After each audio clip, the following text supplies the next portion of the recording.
Awesome.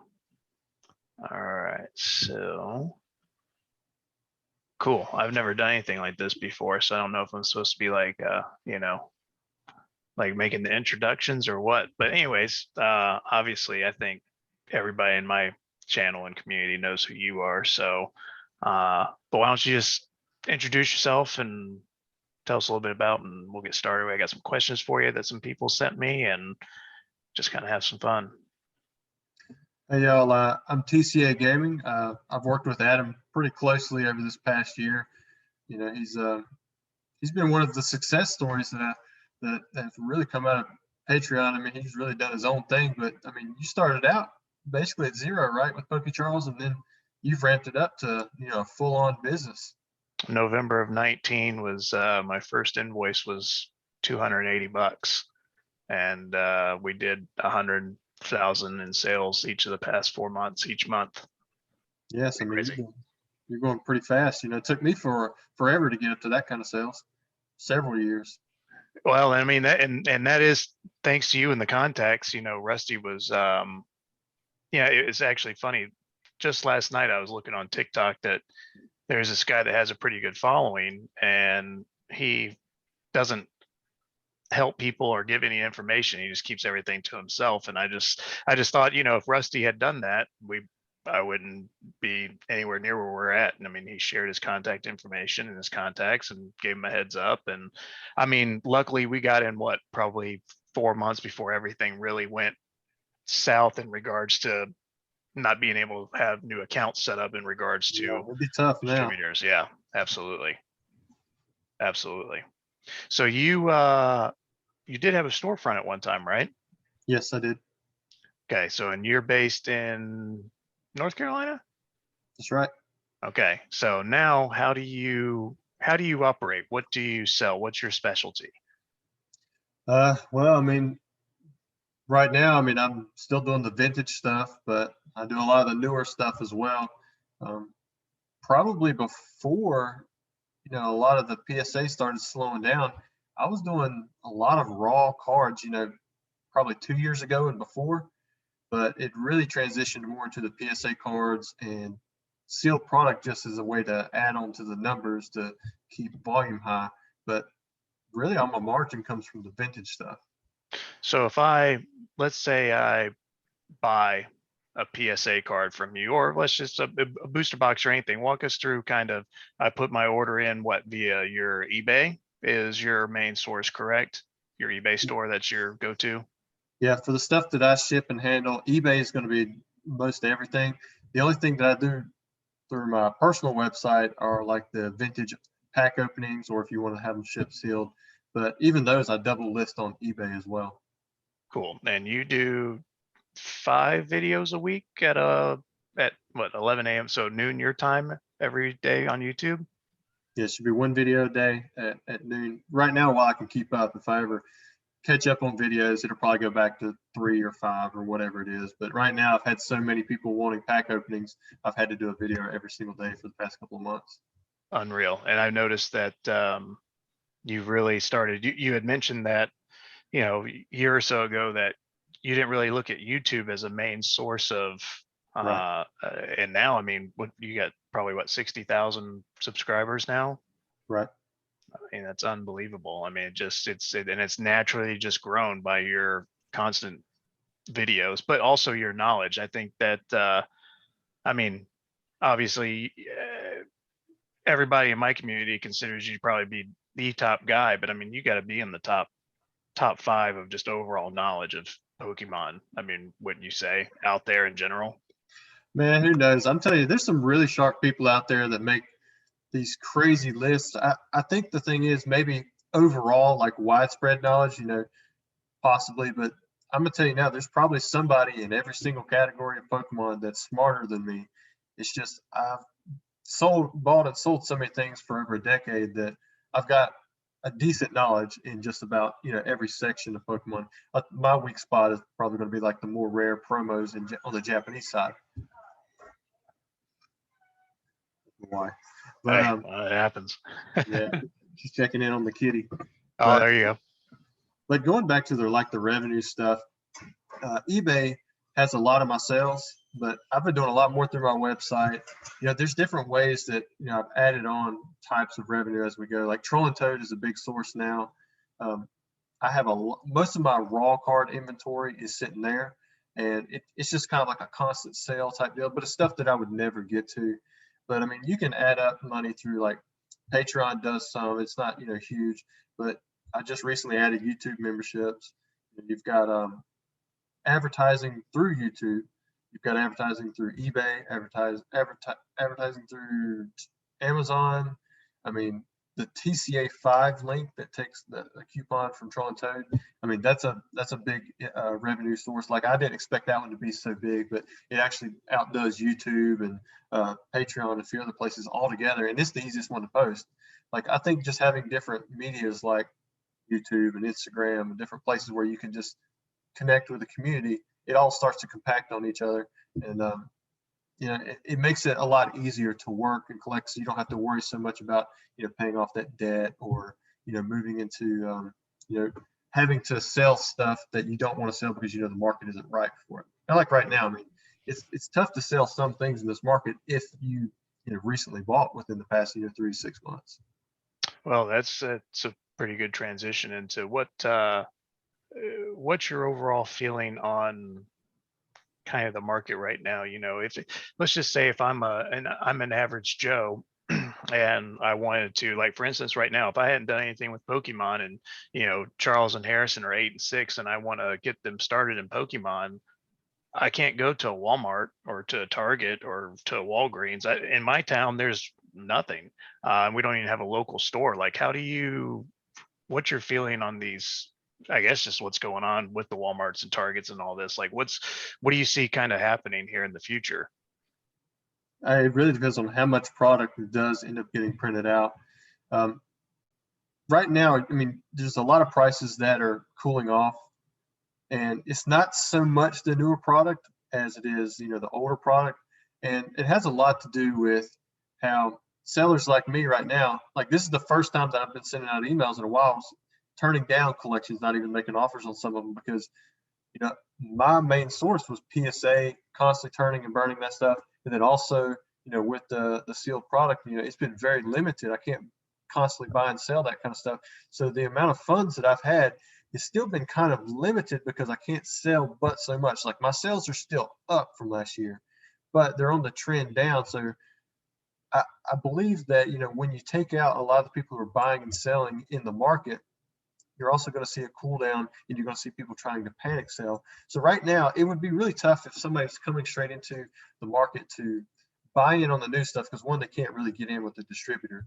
You can't really find the stuff at Walmart or wherever. And if you could, then the prices wouldn't be, worth turning, because, if they were readily available, say a Hidden Fates Elite Trainer box for $50 at Walmart, then you're not going to be able to sell it on eBay for $100 or $200 because you could just always go and buy it. So I think that's indicative still of the demand. There's a lot of demand out there for this stuff, but it's going to be tough to get in, on those distributor level prices like you get to see because you got in at, 2019. So for me, if you were trying to do any type of investing right now, it's a long-term play. There are a lot of PSA 10s and Wizards of the Coast that are going through auction really cheap, very affordable. Even booster boxes, like I just had someone in, they sent in, 5 more of these. Here, let me put it up there. Wizards of the Coast original booster boxes. They're gonna, have the packs broke out, but you can buy these boxes, for relatively a really good price, especially if you compare it to like the black and white diamond and pearl era, because like that fossil first edition box, this right here, I mean, you can find them on eBay right now in an auction for about $14,000, and that's if you compare that to, say a set that was released in Generation 4, pulling $5, $10, $15,000, and this being one of the first edition original 3 sets, that still had the rookie cards of the original 151, I think it has potential long-term down the road. Now, don't get me wrong, there are a lot of base set, a lot of jungle, a lot of fossil boxes out there. However, there's still that demand, and it's going to connect to almost all of the collectors that are out there. Now, if you can't afford something like that, you can still go with, like, there are a lot of PSA 10s from that set, even PSA 9s, first edition, that you can get for $500. 9s you can get for $100. I mean, it's kind of crazy how much some of the stuff has come down. And I think that, it's going to fly under the radar for a while just because almost all of the old vintage market is kind of doing, other than the really premium stuff. So why do you think that you can see for instance, the $14,000 first edition box, that price is obviously skyrocketed. It's kind of plateaued around that price point, but now why do you see that kind of holding? But then you'll have a PSA 10 card that you actually see the price reducing. I mean, do you think that people are literally just probably overlooking that right now to be able to just say, hey, this PSA 10? Because what you said is true, because I've been able to go on Heritage Auctions and I've sent you a few emails that I was like, is this right at this price? Because it's a lot less than I thought it would be for graded cards. Why do you think that is? Well, I think there's more of a squeeze on the money side of it. The people who are constantly investing and buying and selling this kind of stuff for collections. I'm getting tons of emails from people like, hey, you know what? I'm ready to check out. I want to sell you this stuff. And I'm talking about like $100,000 collections. And, 3 months ago, I had a lot more money that was coming in and out, because I still had a good stock of PSA cards. I still had a good stock, 50, 100 cases of like newer boxes. But, that stuff starts running dry with the people who are constantly buying. Then if they stop buying, then these collections, instead of going to big sellers that are constantly flipping and keeping them off of the public market, they're going to be going to the public market, and it's going to get flooded. And honestly, I don't think that this is the low on these types of boxes. I feel like it could continue to go down through the summer, because normally it does during this time of year. I mean, even during the COVID spike last year, we still saw a dip around this time. People were scared about COVID and what was going on. It was really the only time that we saw a dip last year. And it did, it shot right up through the summer, but normally during June, July, August, well, maybe the first part of August, you normally see prices go low. Like, I know a lot of people say summer is their best time, but for me, in the vintage side of the market, I used to see a real slowdown during the summer, because I think people are just on vacation or doing their own thing. And then when they get back to college, I used to see, a spike. I don't know if it was because kids are going back to school, they're not doing the summer thing anymore, or what it was, but that was my tendency. And usually it peaked out, the second or third week of October, and then you can see a slowdown usually through Christmas time. So you obviously, like you said, you're kind of the wizard, no pun intended, when it comes to vintage. But you do sell a good bit of modern, right? I Through do. your Patreons and stuff like that. Yeah. Well, I don't sell as much through Patreon. I did used to offer some products out that way, but for me, it's just easier just stick it on eBay and let it be automated through there, because I can print the label a lot easier and automatically sends emails. But yeah, I get as much product as I can, but right now it's pretty much based on what you ordered last year. So most of the sets I might get in anywhere from 20 to 30 or 40 cases for that set.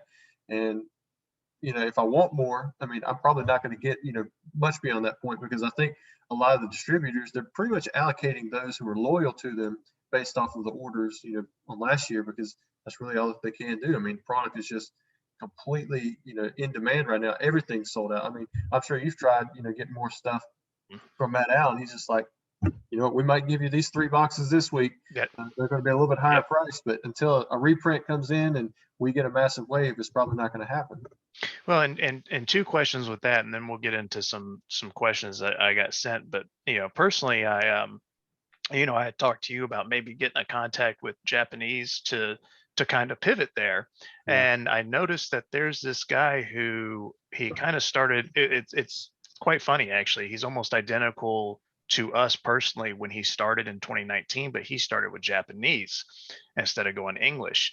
And I noticed on his TikTok, his vendors are basically shutting him off because they can't get Japanese product over here anymore. So it's almost like you saw the mad rush on all this English, and everybody almost thought, okay, well, let's pivot to Japanese. And now you're seeing this Japanese shortage. Is that true? Does that hold water?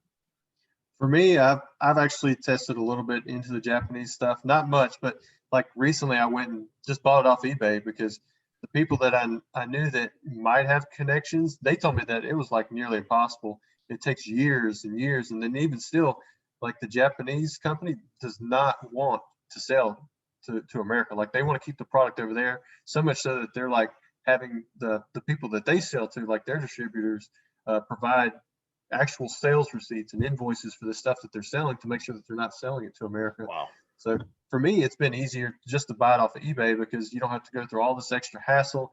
And I think I bought that remix bout. It was like 30 boxes or 24 boxes or something. I mean, it wasn't a lot, but you know, they ended up coming out to about $58 a box or so after shipping. And you know, if I went through a me, it probably would have been about the same, maybe a little bit less, but I wouldn't have saved that much, and it's a whole lot less hassle.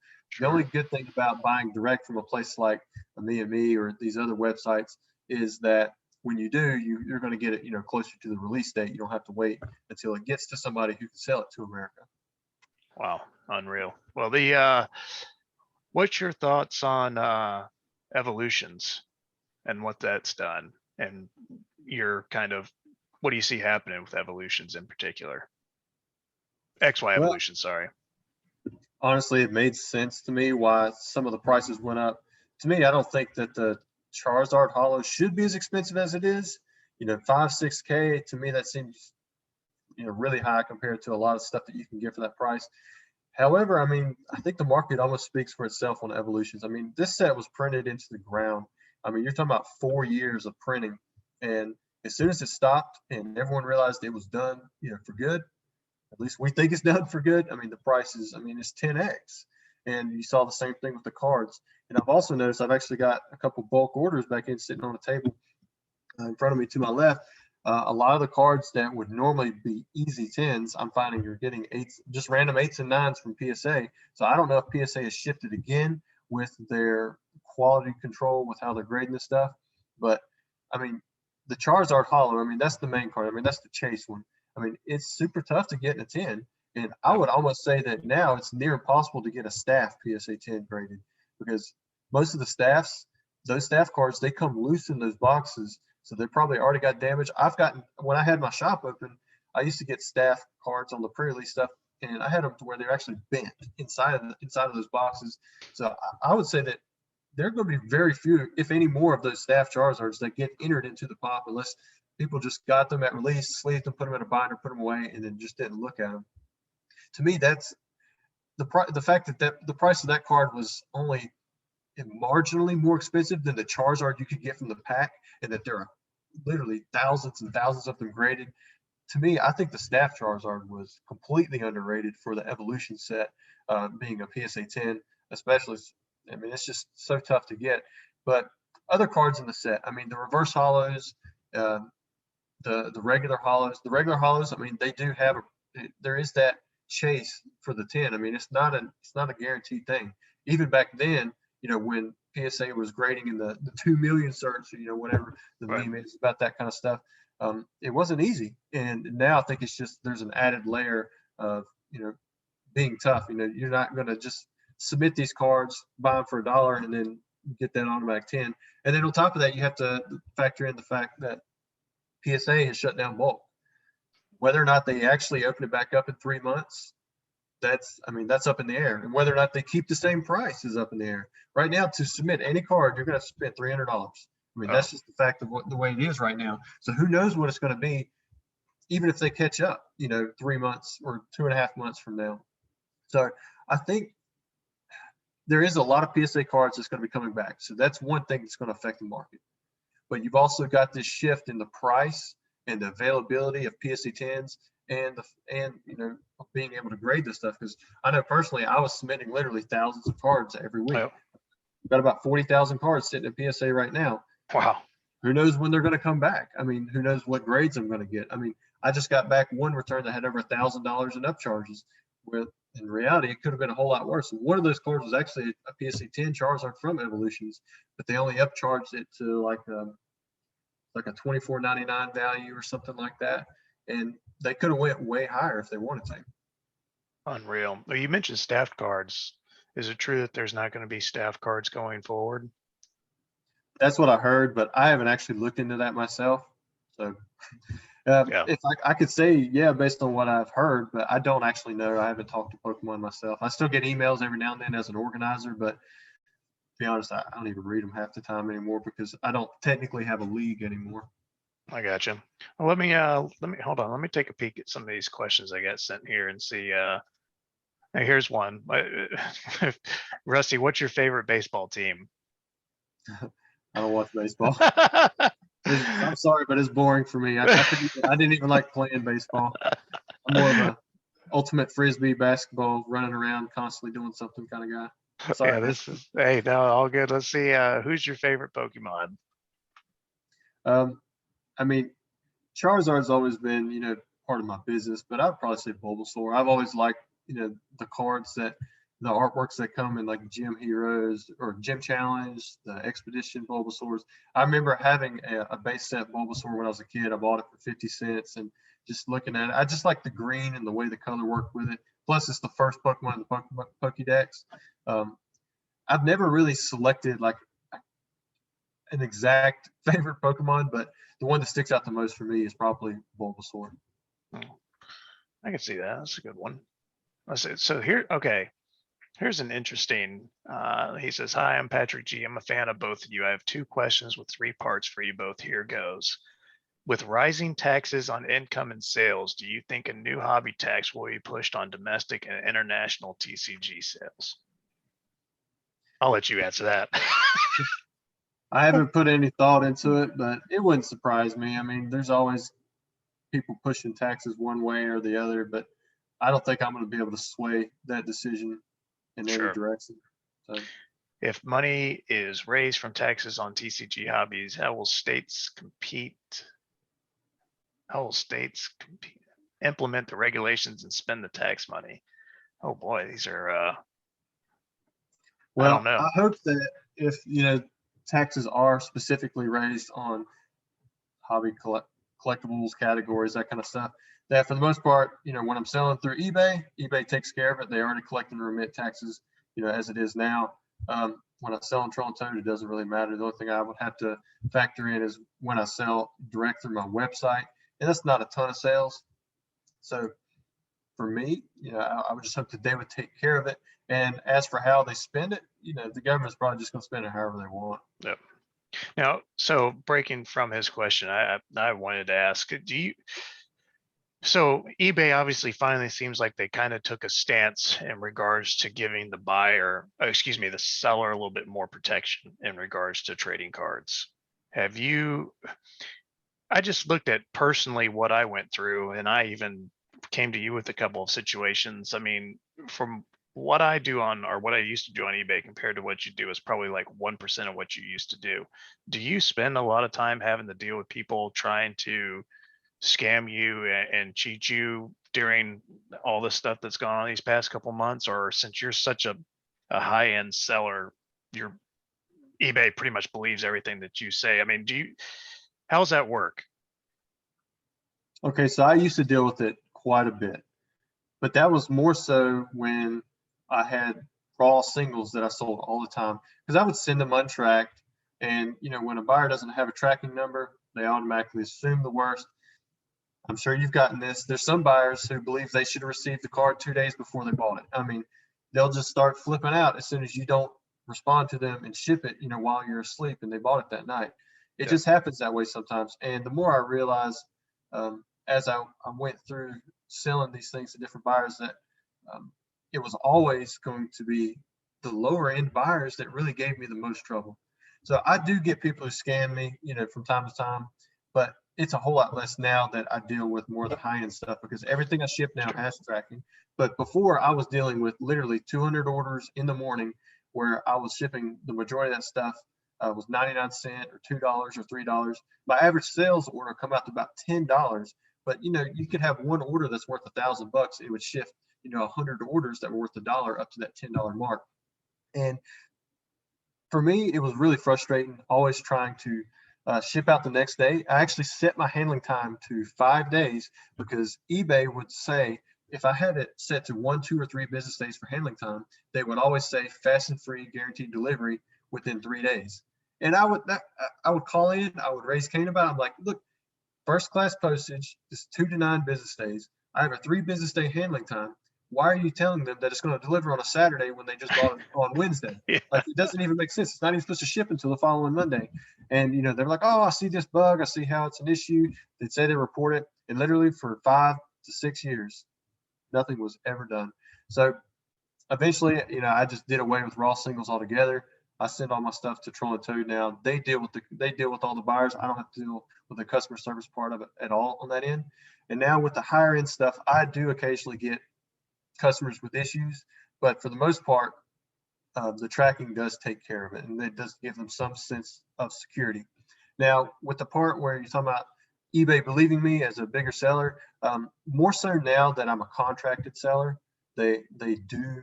I've got some pull and some push within it. Like I had a guy, oh man, I can't even remember how much it was. It was several $1,000s worth of stuff that I ended up sending him, and he got it. He was going to refuse it, but then he didn't because he didn't want to pay taxes on it or something. And then he refused the package. Somehow it made it back to me, and he actually had it sent to another address, but he had it addressed like he printed my return label. Like I had to provide a return label to Right. him, and he took that label and somehow altered it. Like he whited it out, like he printed out, whited it out, and had it sent to some other place in a town over, but it went through my original terminal or something. And at first they were telling me on customer service that because he printed the label that I provided him through the eBay case and it showed delivery, he was automatically covered and I would automatically lose that money. I'm like, I don't have it. How am I, like, I do not have the product. So I had to go to the post office. Luckily, I know the postmaster there. She pulled up the internal information and showed that he actually had it sent to some M.Hill person in an entire county over, and it actually showed his signature because it required signature because it was very expensive, and it ended up timing out basically. It was over $10,000 worth of stuff that he did this on, and it was 3 different cases. And every time I called into eBay, the customer representative told me, "There's nothing we can do. You're going to lose your money, even though you have proof." So I contacted the people that I knew, and I showed them all the proof, all the information on it. And I told them basically, if this isn't, I basically gave them an ultimatum at that point, but I don't think I would have had to because I was pretty close with these people, but I was so frustrated. If something wasn't done, I was ready to leave eBay altogether because I didn't have any Sure. coverage at all. And I didn't Sure. have the product back, and I had proof that it didn't go there. But they ended up taking care of it. But that's like worst case scenario type deal. I was going to have to get the police involved, but for the most part, people are good. Like I can pull out a few other stories like that where it just went completely south.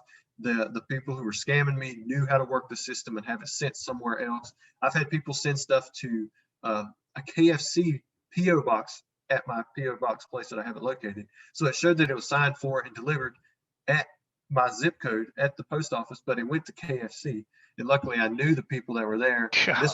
This was a $12,000 card.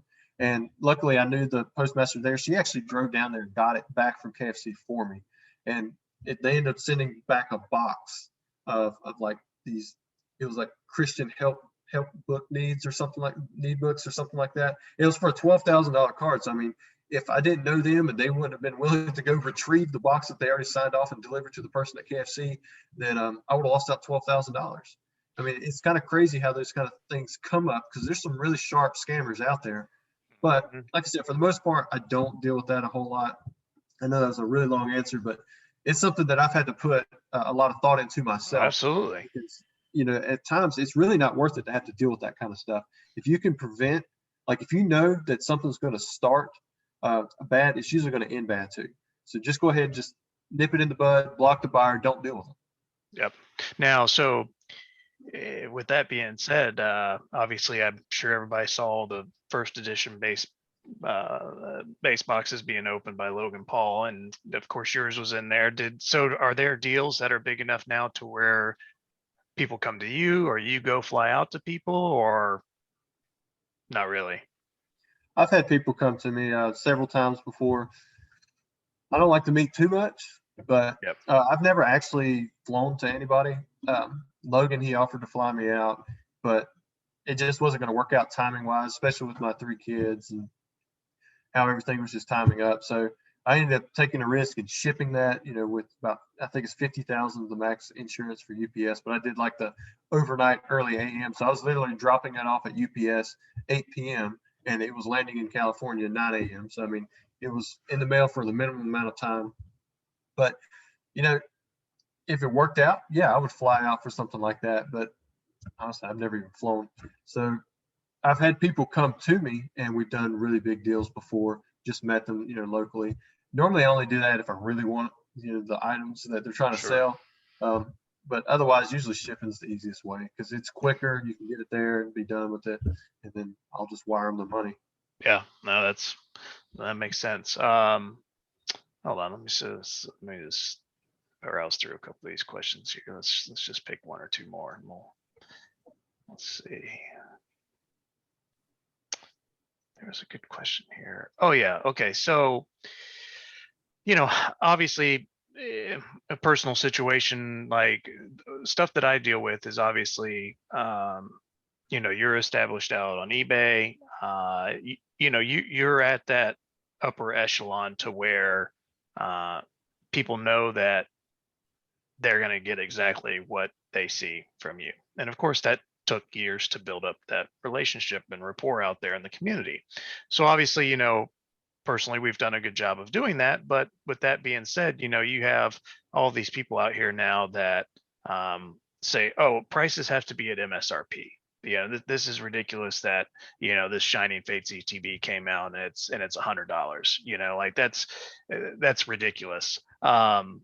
So my question to you is, and personally, this is what I've been telling people. What I've I find funny is that when I came into it, I looked at it as a whole, and I saw that booster boxes were always the loss leader because people were selling them for $99 shipped on eBay. Yeah. So Right. they're literally making no money on booster boxes. Well, so now everyone's, and when I say everyone, this is, just a lot of the public out there that they don't really see the back end stuff. They want people to price stuff at MSRP, but if you go out there and you price a booster box at 143.61, they're looking at you sideways. And it's like, well, that's MSRP. Well, this gentleman has a question. He says, do you think booster boxes will ever go back down to normal prices? And what I try to explain to people is that, hey, if you want something at MSRP, then you should buy everything at MSRP. So you can't Yeah. just pick and Exactly. choose, can't just take the loss leader and expect that, because as well as I do that, especially first starting out, my price for booster boxes were different than your price because I was paying probably $10 more at least because I was only buying, maybe one case. So, and it makes sense. Obviously, it scales with volume. But I did want to get your take on that with just pricing out there. Obviously, like it kind of goes back to the target, like you said. You see the people that are out there, and they're basically they're just going and flipping it versus people that actually do have, either a storefront or a web storefront. What I've tried to explain to people is that, let's just use you as an example. Let's say Rusty always gets 100 booster boxes, and let's use ETBs. Rusty always gets 100 ETBs, so he knows that his vendor is always going to give him 100 ETBs. So he knows what price he's going to be set at to what profit he's going to make. Well, now all of a sudden they're telling him, oh, hey, Rusty, by the way, you're only getting 10 ETBs. Well, Rusty still has the Yeah. same bills and same overhead and same, and I think it's hard to explain to the community out there that a lot of these prices from real business people have to be done as the cost of business increase due to the lack of product being available. Does that make sense? Yeah. Well, for me, I think the market speaks for itself. You take a regular booster box, MSRP $144. Okay, so now you put it online. I mean, if you're going to say that MSRP is what the price should be, if you take a booster box, then I think you should add on the fees, add on the transaction costs, because that's all convenience for the buyer. Add on the shipping, and add on the taxes and all that stuff. But and then you might be looking at close to $200 at that point. And if you look at it from that perspective, and how 15 years of Pokemon basically had booster boxes instead of being at $144 in store plus your tax or whatever, they were literally, you could find them for $85. That's not the normal price. That's basically you're losing money price.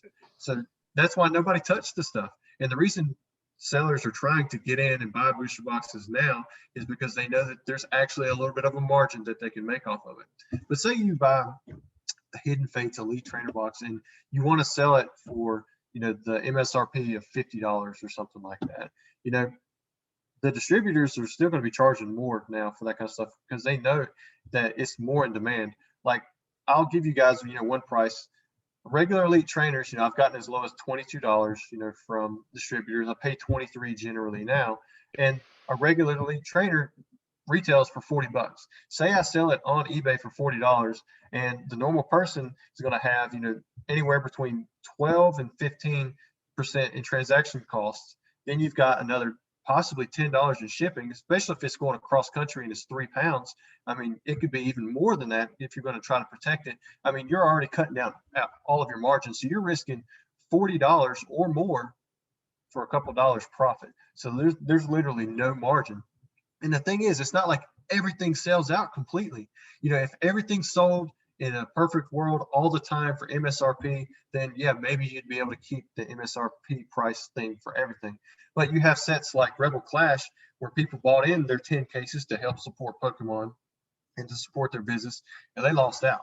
They had to hold that product for 3 years before they were ever able to, or 2 years or whatever it is, before they could even sell it and make a little bit of money back. And all that time you held that product, you were losing money, having to pay taxes on it. And there's a lot of back end stuff that does go into it. But you didn't see people back then screaming about, hey, this box is only $90. I'll give you $145 for it. I'll give you I'll give you MSRP because I'm a true collector. I'm going to be the guy who's going to, make sure that I'm supporting the business. I mean, I guarantee you, those are not the same people that are now saying, hey, can I have this box for MSRP? They're not going to go and pay more, actual MSRP for prices for stuff that's underneath that price. So, I mean, I think if you're trying to make sellers be noble on one end, then you need to be noble on the other end as a buyer. And it's not going to happen. The market's going to speak for itself. Whatever the price is pretty much what the price is. That's what you're going to sell it for. If it's too high, it's not going to sell, or it's going to come down. And if it's too low, then it's going to naturally come up. Yep. Now, so what are your, what's he say here? Will we ever see an actual Pokemon Center storefront again? That'd be nice, but I don't know. I mean, as big as Pokemon is now, I mean, I think they could do one, but I think about the Pokemon Center in New York and the clocks that I've got 2 or 3 clocks sitting around, and those things have gotten super rare. I think it would just be really neat to have something like that and to bring exclusive product through it again. I mean, they'd be packed. Everybody knows that they would just be completely packed. People would be traveling all over to come to them. But I don't know. It's a neat idea. I mean, I don't know if they're going to do it again, but I think if they did, it'd be a home run. Yeah, and that's, I think, personally speaking, when we, because obviously Pokemon was around. I graduated in 2000, so I was kind of right at the right age group, but somehow I just missed it. I went more the D&D route, but it's I feel for the kids that, for instance, like I don't know if I told you, but we ended up doing a PokeCharles baseball team. So we have a local Little League baseball team, and it's kind of funny because they printed, anyways. We have like Pokemon stuff, it's like this little, PokeCharles, Pokemon Superstore, something like that. Anyways, I feel bad because all those kids, they love Pokemon, but it's like what we talked about. They have nowhere to go to play it. So all the kids, they want the packs, they want to play it, but none of them know how to play it. It just kind of stinks because it's like some of their dads like know about it, so they'll buy it for them, but now they can't find it. So of course we supply it for them. But I just look, like you said, with the Pokemon Center, like that would be cool for this next generation, these younger kids to, and sure, there's some places, some cities that they have places where they can go play, but we live, you've been down to the Destin area. I mean, there's one place, TBS Comics, but it's not really Pokemon driven. It's Magic driven. So there's really no place for kids here to play Pokemon. So it's just, it would be cool to kind of see that come back, because I mean, I think Pokemon's made a huge impact again in the marketplace. I do miss that about the storefront. We were pretty much Pokemon centered when we did it, and all the kids just coming in playing. I used to like trading with the kids, and I would buy their collections if they wanted to, and they could turn around and buy packs, and they could win free packs. And it was just a lot of fun because at the time we made, I did meta decks. I did decks for all of the meta, to where if someone wanted to come in and test out, a Volcanion EX deck or Shaman deck or Gardevoir deck, that kind of stuff, they could come in and they could actually check the deck out from the store, sit down, and they could play with someone. And then I would also take a lot of my time and just actually play with the kids and play the game. But I had to limit myself a little bit on that because I get really into stuff and I could spend hours and hours Sure. playing. But it was kind of cool because the kids would come in, they would learn that way, and they didn't have to, learn by making their own deck because they didn't have all the cards or whatever. But they could actually take a good deck that's constructed the way that it should be and take it and play other players, and they could see how the gameplay works. You think that is probably why there's a lot of battle decks and stuff out there on the market right now, because there's no places open for them to really go buy them and play them? Well, I think that they've been around since, I think, what was it, Keldeo and Rayquaza? That was the first ones or something. They actually come out during that time. But even those, I mean, those are good decks, but they're not like, meta competitive. And a lot of people that are playing, I think if they get into the competitive side of it, they're going to stick with it more. The kids do love playing with their friends and stuff.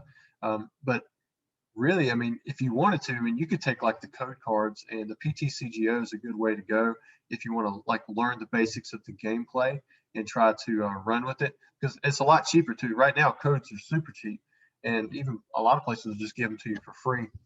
But the experience, coming in, playing with other players, sitting down, trading, I think kids do need that, for the hobby. So I hope that, COVID subsides, we change or we figure out, how to, pivot and make it work to where we can have these types of places. Because my best memories as a kid, with Pokemon are with going to Toys R Us, and it was Media Play. There was it was Media Play was right beside of Toys R Us. I love going to those leagues, just sitting down, trading, getting the little stamps in the booklets, earning promos.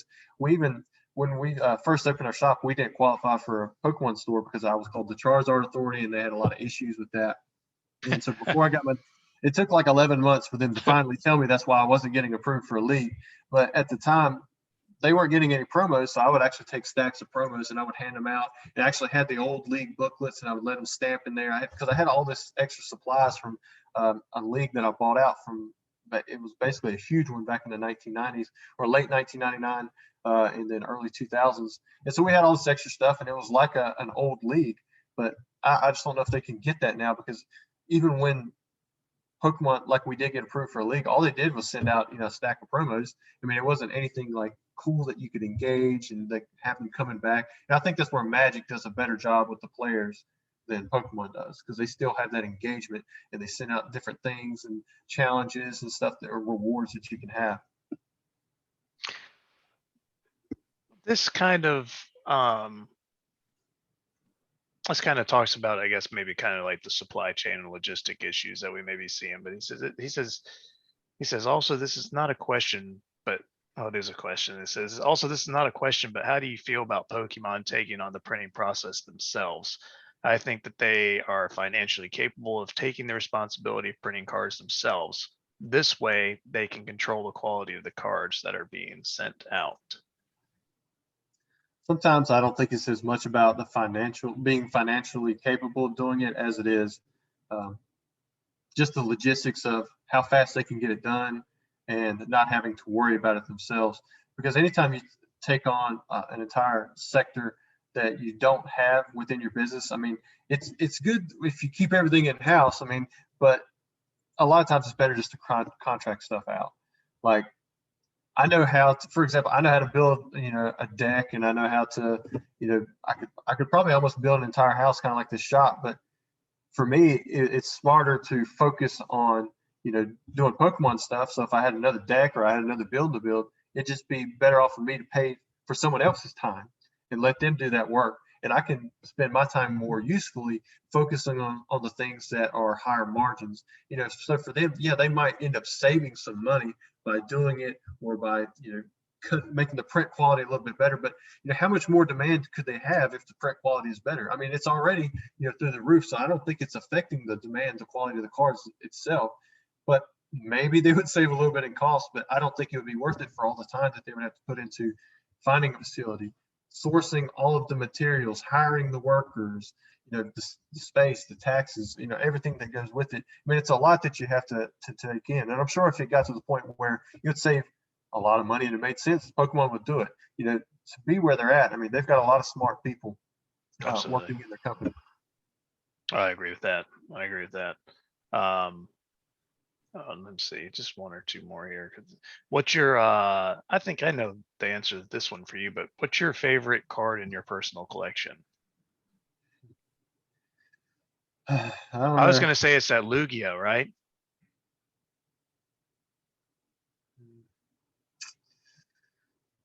I would probably say right now the Tropical Wind from the English Verse set. I like that one. I mean, first edition Charizard still comes to mind, just because I mean it's the most expensive. But I don't. There's a lot of cards that I like. Probably my favorite item is the first edition uncut sheet for base set. Um, And how'd you come across that again? well, I remember Gary, King Pokemon, Yeah. and he made a post about it online, and he actually asked me in a personal message, "Hey man, how much do you think this is valued? What would you pay for it?" And he said something like, or I said, I think maybe 40, 50,000 at that time. That was way more than any other uncut sheet was had been uh, had sold for. And he was like, okay, well, let me take that offer to him. And then he told me that he actually made up to like $100,000 offer, and she just turned him down.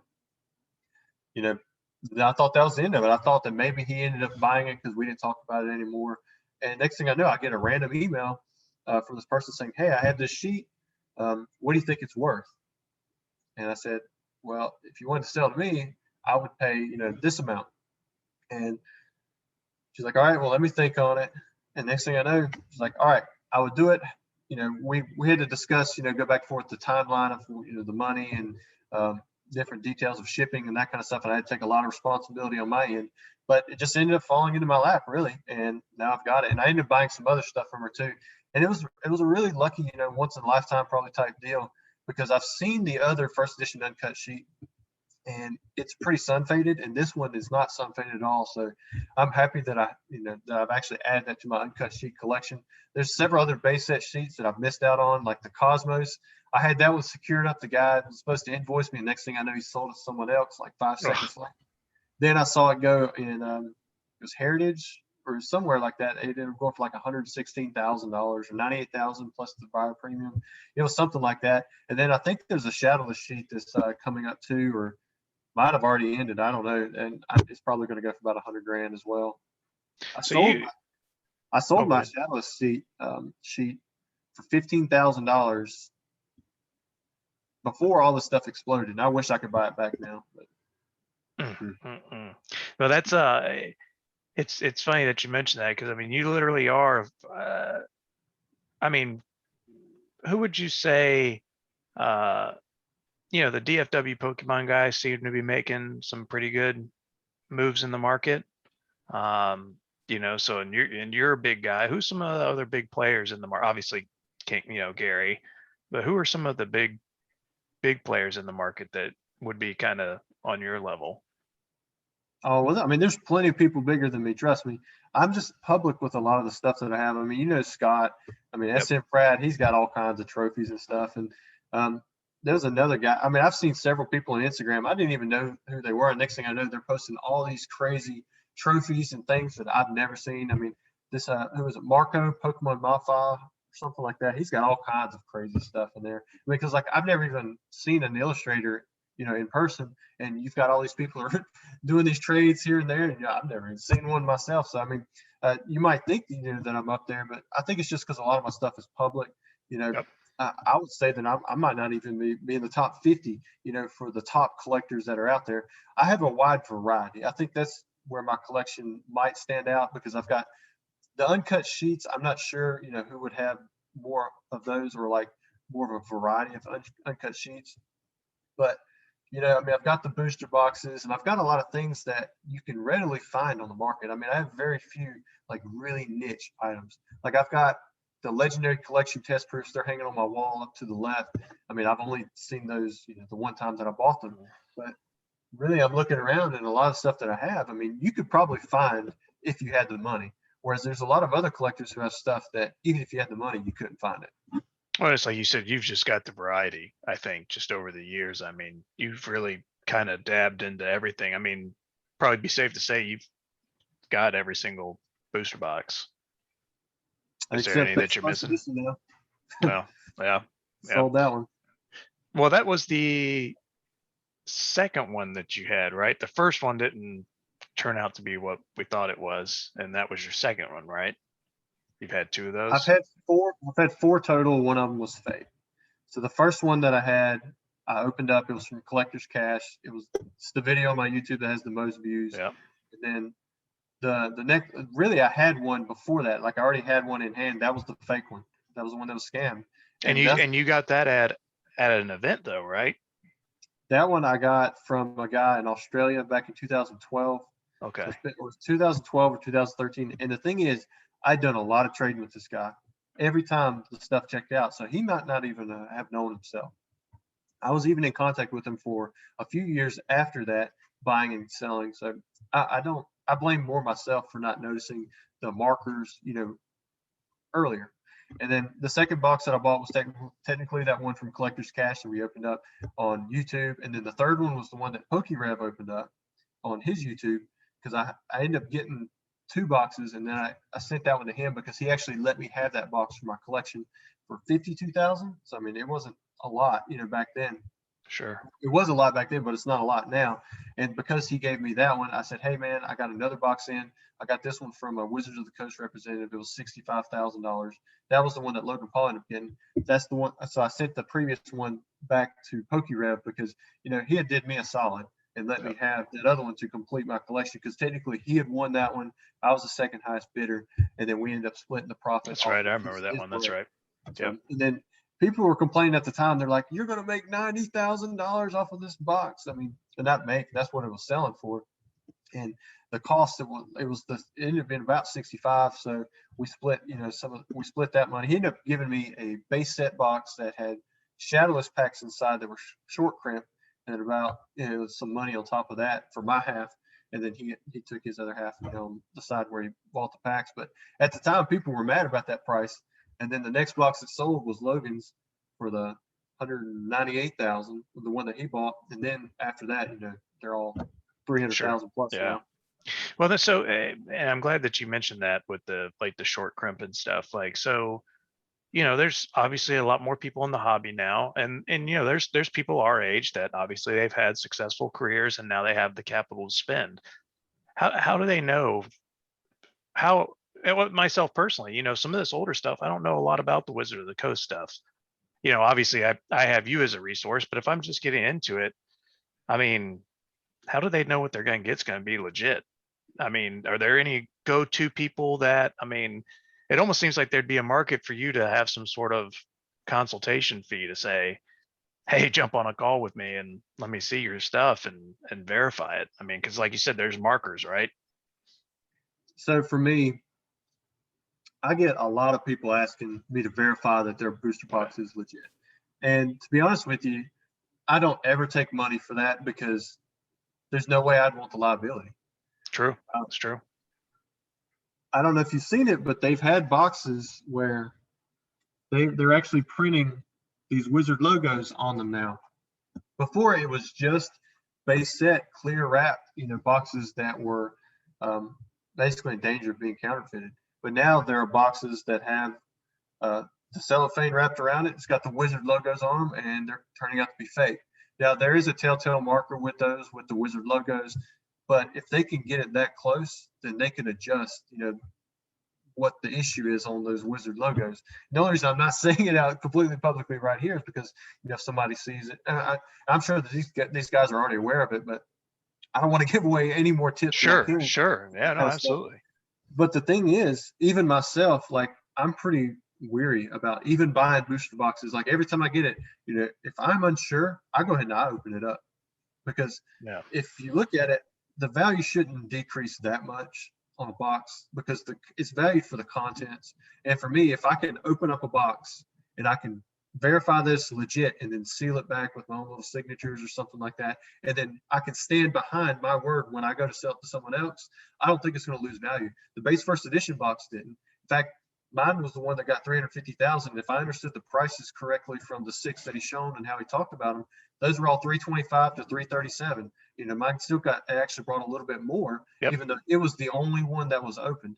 So I think if you're unsure, I would just open the thing up, check it and make sure, because it's valued for the contents, not for that wrapper on the outside. Really, that could be a liability more than anything, if you're asking me. It is possible that you can tell, from the outside, but if you're that unsure, don't be spending 5 figures on a box.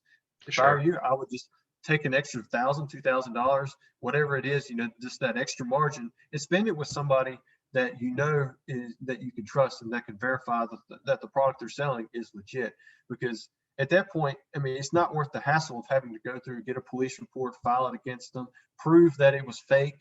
Because if you did video record it and prove that, they could claim that, this wasn't their fossil box. So you're going to have to video the opening from the package, convince them that you didn't reseal that package, then opening this and showing that it was fake. I mean, there's so many things that could play into account there. So I would stress, if you're going to spend money on a high-end product, go ahead and pay a little bit extra if you have to. Sometimes you don't even have to, and buy it from somebody who will stand behind the product that they have, and that they can guarantee the legitimacy of what you're selling or what they're buying. I always remember when I bought two first edition fossil packs from you. I can't remember what it was, but everybody was laughing because you were like, because you guaranteed it was heavy. We bought heavy packs, and you said on video, I'll never forget, you're like, oh, well, if there's not one in there, I'll just reach behind and get another one. So, but we knew we paid extra, but we knew that, and sure enough, we opened them up on camera, and one of them, it was heavy, but it just didn't have a hollow in it, and showed you the link, and next thing I know, I got another pack coming, and that was worth how much ever that was at the time. It was worth it, because I knew, especially us getting into it, I could get burned. And I'm obviously not gonna get burned from someone like you. And I think that's one thing that I can say is that it's pretty cool knowing somebody like you in the community that not only so knowledgeable, but also just you're just a genuinely good guy that's good for Pokemon, and that's good for people out there that want to get into it. And it's because it's scary now, all these fake PSA cards and like you said, these fake booster boxes. And I mean, that's so kudos to you. We really appreciate it, and I know you know that. So because they just, I think I told you, but I ended up getting put on furlough for 7 months last year, and that actually turned out to be a good thing, because I didn't know that the store was going to explode with all this Pokemon stuff. So I was actually able to manage that. And so now Katie, actually, I hadn't told you this, she sold her boutique like literally like probably a week after you placed your order. She ended up, so because she saw that now I'm back at full swing at work, and now we've got this, I mean, let's face it, this 100,000 in sales is, that's a crazy amount of boxes that's going in and out every day. So now she's full-time helping me with that.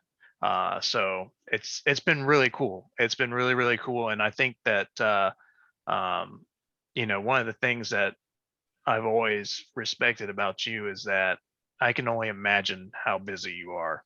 You got 3 kids, the full family dynamic, but then like we look behind you, just the amount of stuff that you have right there alone, you've got so much product, so many orders, but you take the time to,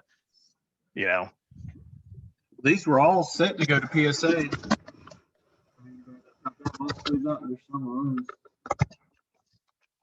So I don't know, those are all going to PSA once they open. Well, not now. Well, They're pretty much set to go to PSA, as I needed to. Like what I normally do is I get product in, and I'll, if I open it up, then I might send, a good bit of it to PSA. And then if I wanted to add on stuff, I just come over here and I grab, handfuls, 100, 200, 300 cards at a time or whatever. And I would, make a decent order for the guy who manages my stuff, Charlie at Ludkins, and I'd send it off to him. And if I had more money, then I might, send him a whole box or something like that. But I don't see that happening now. I mean, sure, especially because that was back when, the prices were half of what they were, and you could send in a bulk. I mean, I don't expect prices to come back down. I actually expect prices probably to increase once PSA does open the service back up. If anything, I hope they stay the same. But that extra amount does take out a lot of cards that I can submit. So these probably aren't all going to go to PSA now, but they were all in line. I've got them sectioned out in the hundreds, little sections of 100. That way I could just grab 100 at a time, and it wouldn't be Unreal. too tough. So have you heard of what are your thoughts on that HGA company that's coming in with the totally patented computerized grading model that doesn't require human element? Have you heard of them? Okay, so there's this new company. I just the CEO, he's kind of made his own TikTok now, where they've done I guess they do a lot in the football cards now, but they have this proprietary software that they're getting into trading cards eventually. I guess here in their 6-month ramp up, but there is no human element to the grading process. It's all based on this patented software that they have, and what they do is they do the slabs. Like, say you have a Pittsburgh Steeler player, the slab is black and yellow, so it kind of plays towards, I guess, the graphics of all these high-end football cards that you see now. But I was just curious what you thought of them, because I did some grading with CGC, and they just seem to be extremely tough on grades. But now, of course, they are super backed up as well, just like everybody is. But I didn't know if you'd seen them. HGA is the company, but it looks pretty cool. But I wonder kind of. So my thoughts on something like that would be, unless they're going to be able to automate the process of getting packages in, disposing of trash, sorting the cards, matching it up to the submission, labeling, the cards once they come in, checking for what set they are, contacting the customer, and then maybe the entire grading process, once it gets to that point, will be automated. But then even after that, you still have to repackage them, contact the customer, get it out, to their specific account address and all that stuff. I think that right there, it can cut out time, but I don't think that encompasses, the majority of the time that it takes to have any kind of card graded, because there's a lot of steps that there are, to something like that. Because I think CGC does like a software that grades it as well.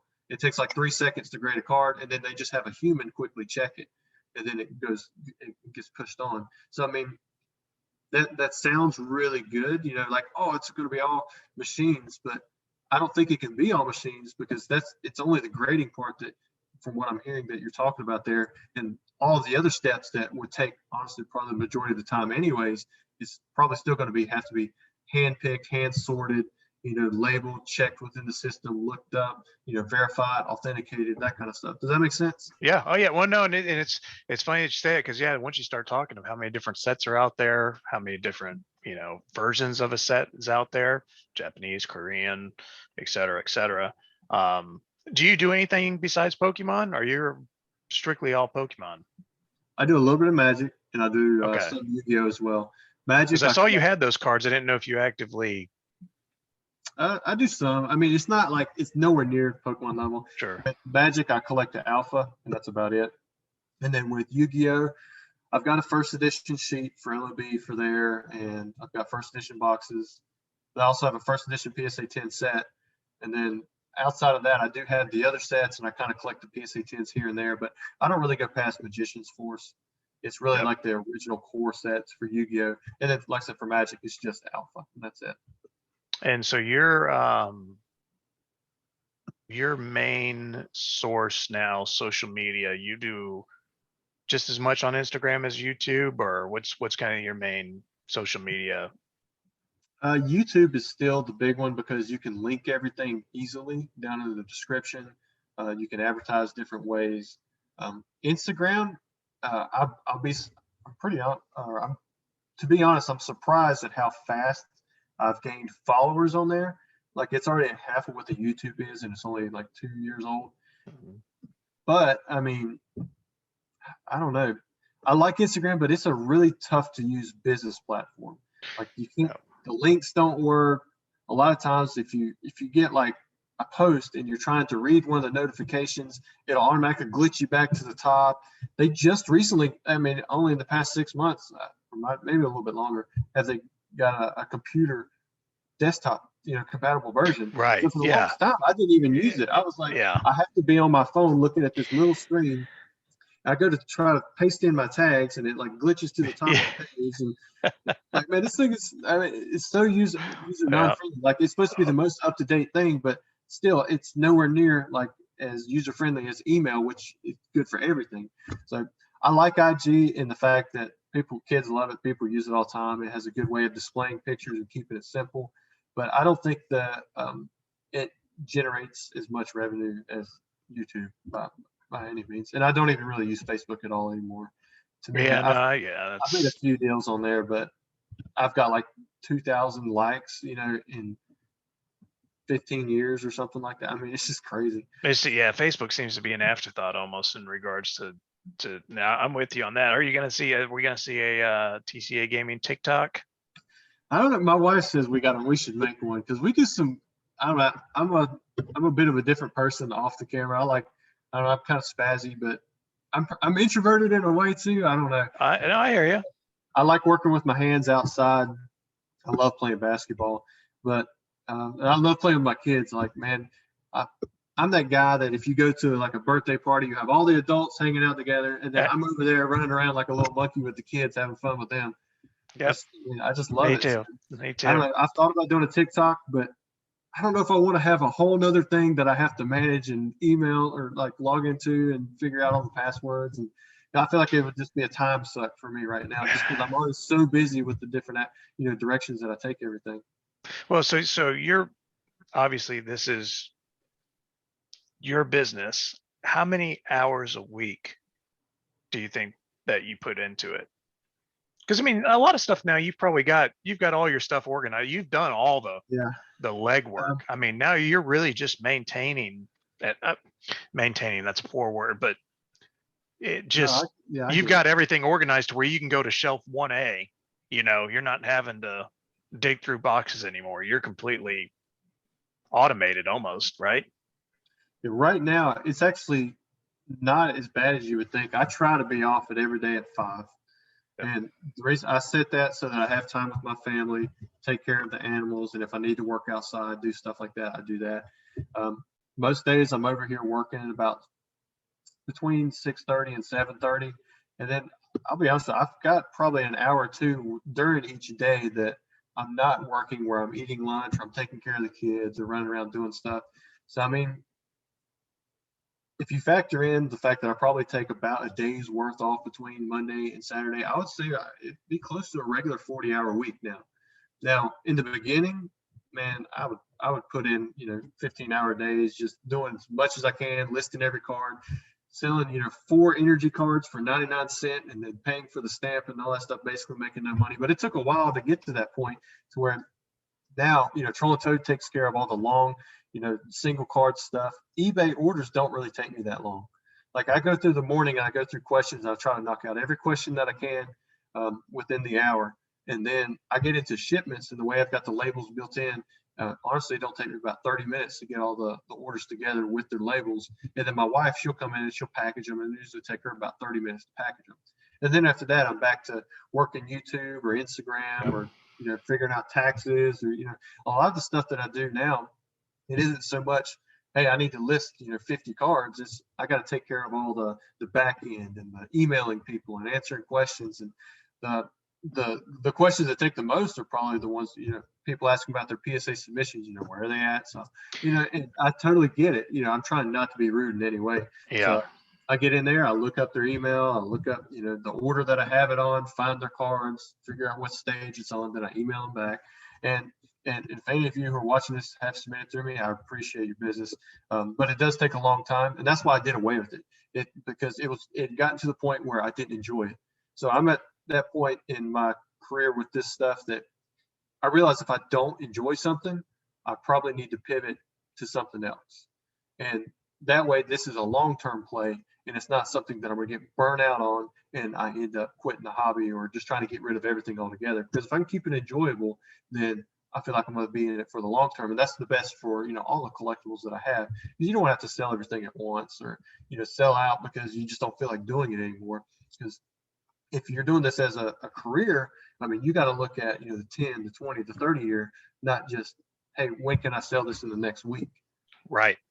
Well, and I'm glad you mentioned that about PSA because you know, I was sending off a lot of submissions, so I would, you know, some people would ask, hey, I would do it for them, and I immediately stopped that because I hated going to sleep at night knowing that it's just sitting in la la PSA land, this guy's cards. And it's like you said, you know, they'd ask you and you'd feel bad because it's like, yeah, dude, I know it's been 9 months. I don't know what to tell you, man. It's crazy. But you know, it's like you're on the hook for that. So, and I feel bad, but it's out of my control. So I'm like, I don't want to deal with that because I can't. I don't want to say I have to control it, but I can't. I can't give them a definitive of an answer. And if it's in my house or storage, I can. So Yeah. but yeah, dude. I mean, I obviously don't want to take up any more of your time. I mean, I just wanted to. I've been wanting to do this for a long time. I know that I've been bugging you about it, so I appreciate you doing it. Because I mean, uh, I've kind of turned.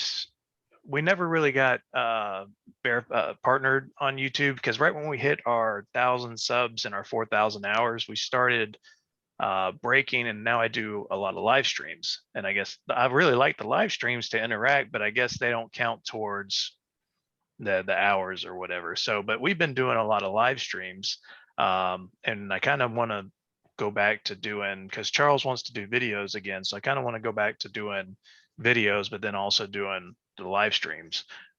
We've just been doing a lot of like the box breaks. What are your thoughts on those? What do you think of those? They I mean, become like pretty where people popular. sell out the box and then break Yeah, it off. yeah, I get a ton of requests to do that myself. To me, it's just time strenuous. Like to be able to have to always set up those live things. Like I don't know how PokeRev records for 3, 6, 9 hours a day. yeah, So, I mean, I could see the reward. I mean, he's gotten, you know, so far in just a year or a year and a half or whatever it is. I mean, he's like the number, what, 3 or 4 yeah. YouTuber for Pokemon, you know, out there, Yep. you know, with the subs and everything now.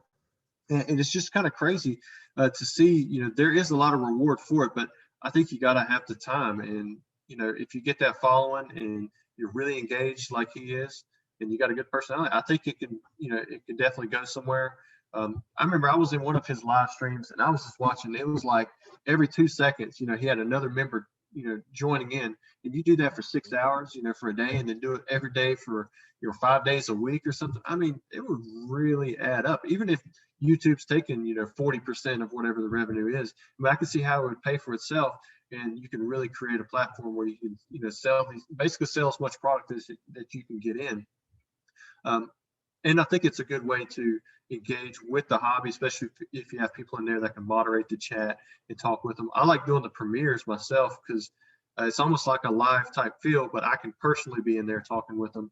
I'm not set up to do live stuff. I might do it in the future, but I just don't think that personally I could do it to where it took more than an hour, you know, out of every day, especially with 3 kids running around in here.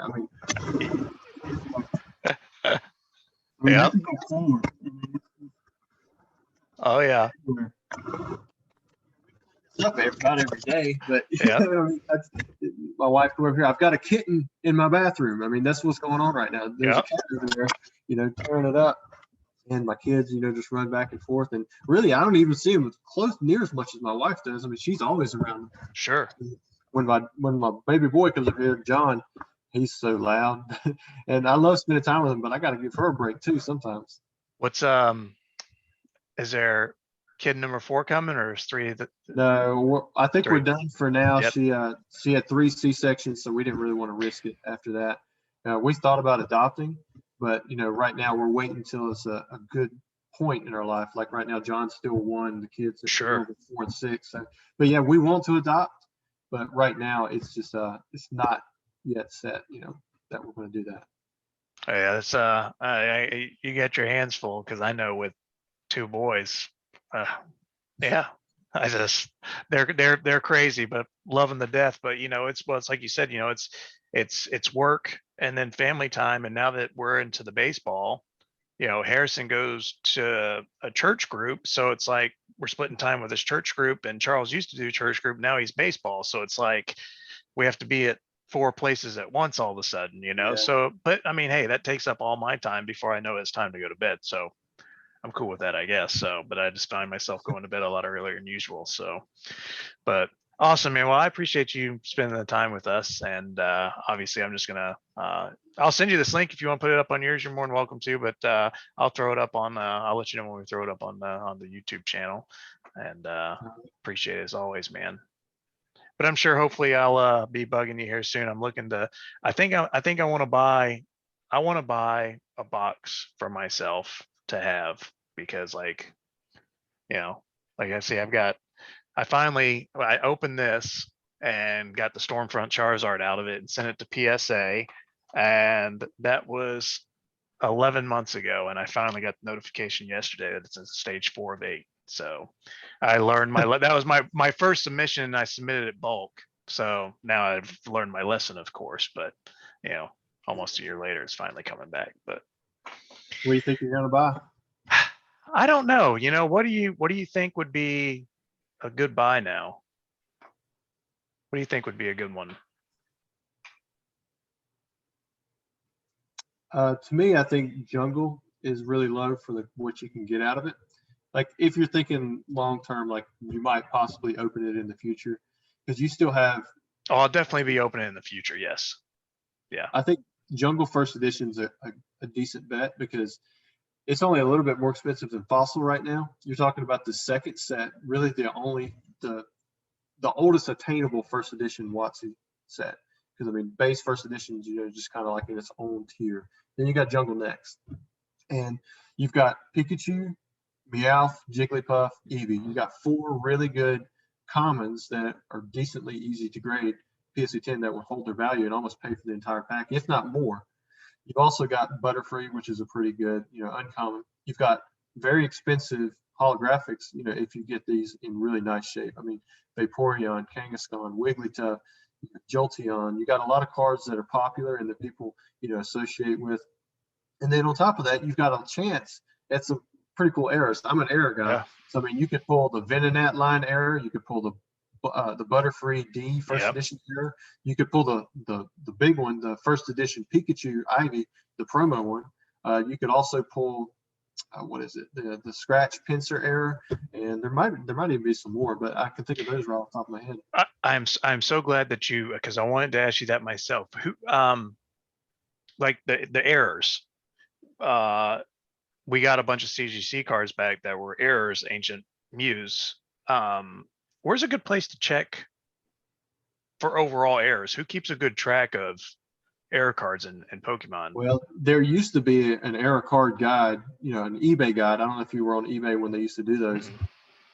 I used to have so many guides, but Rock Carolina had one. I helped contribute to it. It had all of them, but Bulbapedia's probably got a list, but actual just error guides, I mean, I would just Google it and look up a few of them, but each set is different now. I mean, like it's even changed since then because like several of them have been added that really weren't there before, like the Krabby error, the slash error. That's a new one.